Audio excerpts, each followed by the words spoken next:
This is just to wind up this morning's session before we lead on to talking about the actual programme this afternoon. So maybe a few questions come up with this. If you want to shout out, please do. A lot of it I think will be covered as we go through the programme later on. So it was a case of why did we change the programme? What have we done? I want to just step back a little bit. I knew Mike was putting this slide up on his presentation. He put sections of it. It comes from Public Health England document last year, infographic that pulled together two separate documents and highlighted some of the information. And there was just a couple of extra things that I thought was worth mentioning. This one in the middle. Good, I think it doesn't work. Doesn't work on the screen. Absorbs it. It's like a black hole. This one here. See, I've still got 10 of those, haven't I? Deaths in care homes increased from 80,000 to 111,000 in the last 5 years. And yet we're not seeing lots of extra beds, but we are seeing a lot more deaths. So what it's showing is the turnover of residents has increased quite dramatically. Care home colleagues, would you agree? Are you seeing a higher turnover of people staying for shorter periods of time, and often with increasing levels of comorbidities and frailty as well? And the work we've done with a lot of our residential homes, I mean, for me, stepping back 15 years ago when I started working with care homes, residential homes often feel like nursing homes did 15 years ago. Elaine, you've worked with homes for quite a few years as well, similar sort of things. So we're seeing a shift. Also, this comes from a study done down by Ambone, part of the Cicely Saunders Institute, Irene Higginson team. And they've done projection figures. And they've projected the number of deaths, how they will increase. A key bit is look at the age. So we've got an increase in deaths, but look where the change has been picked up. 38 to 53% of deaths are going to be in the over 85s. So we're seeing this ageing population, and we're going to see an increase in deaths in that population. When we think though of where people are dying, and it's worth thinking locally for people from different areas, where do people in your areas die? 16 to 21%, and hospital deaths are decreasing. And there's a lot of pressure and a lot of funding going into making that actively happen. As well as, of course, thinking, what do people want? And most people, when they're asked, don't want to die in hospital, and yet most people, a lot of people, not quite most, but a lot of people do die in hospital. So we are looking at this change. In our own area, we've got up to 30% of deaths are happening in our local care homes over in Cheshire. Some areas, central London's quite low, rural areas often tend to be higher. If they continue though, the number of deaths in care homes will increase by 108% by 2040. So as you work in care homes, you've got a job for life, you know that. But that's where the change is going to happen, and the team have predicted though, if capacity doesn't expand, then the reverse is going to start to happen. And 2040 is not that long a long way. Looking across Europe, a study called PACE, which is the Palliative Care for Older People in Care Homes and Nursing Homes in Europe, they've done studies because the ageing population is ageing similarly across Europe. Sometimes slightly different age groups, but their populations are changing as well. And they did a large study across 6 European countries to look at the quality of dying and quality of end-of-life experiences. And they found similar findings really. And yet in the UK, and particularly Belgium and Netherlands, we are seen to have high levels of palliative care. But we're seeing similar outputs from care homes. So there are very common features in care homes across Europe, not just within the UK. The idea came from that was that we need additional palliative care guidelines and practice tools that are needed. And 6 steps is just one of the practice tools that can be used. Chris has already identified there's a number out there. We've become familiar with using this one. So what is the evidence for 6 steps? It's quite sparse, there's very little empirical data. There's lots of favourable comments, and I'm quite shocked when I took over to think it's being used across the UK, and I think the spread of people who've come here today is probably evidencing that. So looking at the studies, O'Brien from Edge Hill, they looked at it quite early days. Very small cohort of 6 care homes, but followed up more facilitators and care home staff. And they found quite significant changes due to the programme. That was an independent evaluation. Hart and O'Connor, they looked at studies, they found quite similar findings with their numbers, reduction in inappropriate emergency admissions. Got to stress inappropriate. It's not about stopping admissions when they're required, and that's sometimes quite a tension, I think.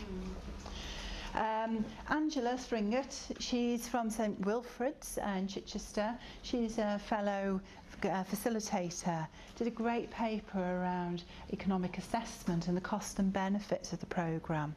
These are the kind of things that can be useful when you're trying to think about how do we get support and funding to run these programmes.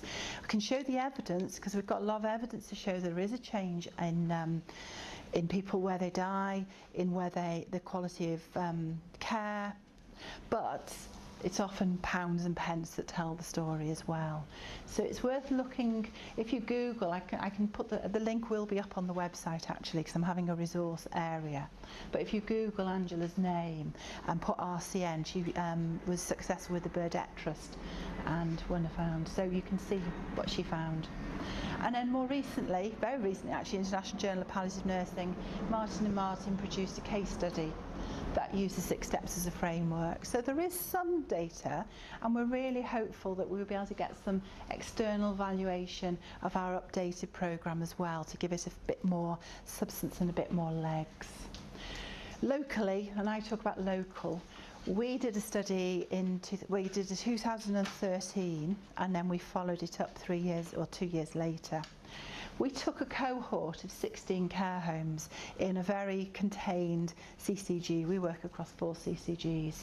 We took 16 homes in that CCG area, and we divided them up into groups. And we had one group that had quite a high level of input, and another group with 4 homes on the other end who had very little input, and then the 2 middle cohorts had some input as well. The 2 programmes with the most input both had 6 steps programmes, and we found a significant difference in post-audit for the homes that had had input through 6 steps compared to homes that hadn't. So again, we're trying to build up some evidence base. You can see those. I'm not going to read through everything. It tells you about the education sessions, just because I know Fiona asked the question about the value of the audit. And it is thinking, why are we auditing? We need to have a purpose. But it can be very helpful at times to look at self-assessed knowledge, skills and confidence. And it can also be quite supportive as a staff member working somewhere to think, yeah, I do feel a bit more skillful from doing this as well. Bottom one, again, another interest often to CCGs about the out-of-hours calls and home visits, and significant drop with the project in those as well. So the programme is looking at an approach holistically across the breadth of residents. It doesn't focus on one bit, it focuses from recognition right the way through to death and support beyond. This was, I put this up because this is about death and usual place of residence. I've got to stress it's not always where people die, it's about how they die. However, again, if we're looking for evidence for funding, this can be a bit of a trigger that can help. And this shows our own programme, the one I've just talked about. So you can see the pre-programme, the post-programme, and what we also saw was a continued increase after the programme as well. We re-audited a couple of years later, and we did find significant changes that dropped the other way once the programme had stopped and a facilitator wasn't in role. However, we were able to use that information to be able to continue to get some more funding and support as well. So showing a drop at the end ended up to be quite positive in many ways, because it did show the value of the input of the facilitator as well. So what does make a difference? when we think about the programme. Promoting proactive care delivery.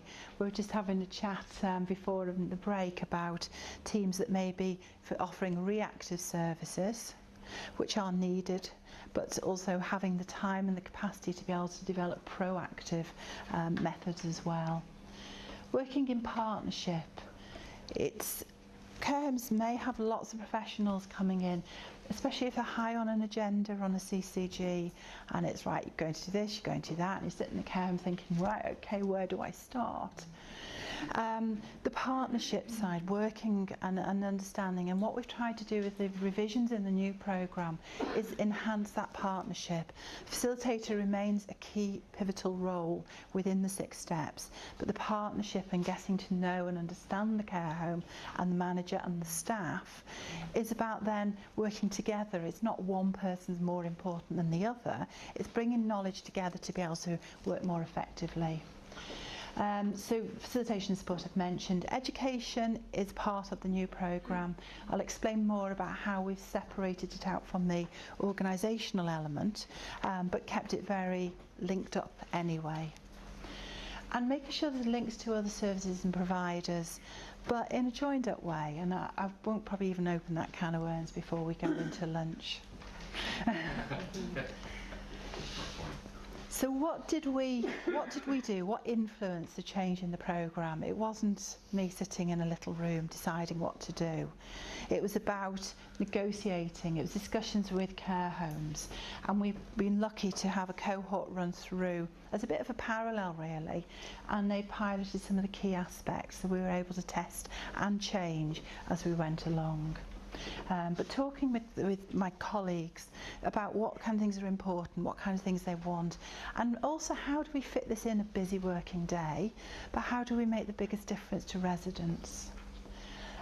Feedback from facilitators. We had an event last year where we were able to start to gain that feedback. We had a really good response on the Survey Monkey. I've had a lot of contact through the website, and I've also had quite a lot of direct contact, and it's great to come to this day because there's people that I've talked to on email for some time that have been very influential in this programme and supported this. We've also had discussions with CQC inspectors. Last year we had an inspector open our day and talk about what they're looking for, and that's what started the thinking about we need to align the portfolios, the audits, we need to make them have a common language, and that's why we aligned it with the 5 questions and the Chloe's. I'll come back to, we've got some discussions with our Welsh colleagues who have a different system of inspectorate. It still inspects the same things but in a different language. So we are going to look at how we align it and have a Welsh version. So I'm not going to write it in Welsh, by the way. Yeah. My Welsh was, we had to do it, so I can put the Lord's Prayer in if it's any good, in Welsh. And I've got a few hymns I can throw in as well. And then personal experience. Like I said, I've worked with homes for a long time. I started off as a care worker. I've been on the bank for a number of years in a care home. And do you know what? When you're there on your own in the middle of the night with somebody who's really ill and you're not quite sure what to do, you are worried that there might be. I got shouted at for admitting somebody into hospital because we couldn't really be sending people into hospital, and I thought, I've got this person who can't breathe, who's in heart failure, and they needed something. Following morning, I got told off. I'd lost a care worker overnight because she'd gone, so it left 3 of us for a home of 48 residents for the night.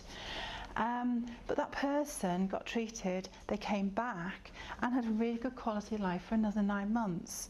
So it's not about people can't go into hospital, but what can we do to set up things to make sure that the systems are in process?